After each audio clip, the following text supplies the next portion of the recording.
jalmi anu gumantung ka Gusti kantos tiasa unggul.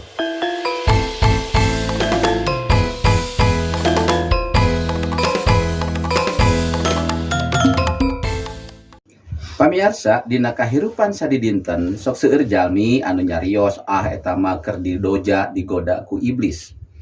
Pamirsa, memang iblis ayeuna teh nuju ku kurilingan, gagauran, nuju milarian mangsa anu tiasa diteleg.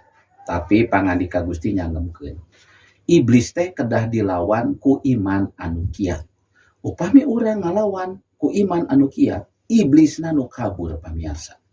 Kumbagi kitu nalika urang mayunan sagala rupi, urang kedah emut aya Gusti nu nyarengan urang.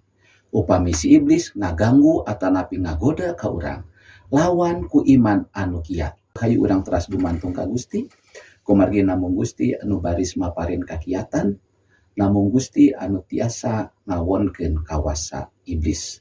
Jalmi anu gumantung ka Gusti kantos tiasa unggul.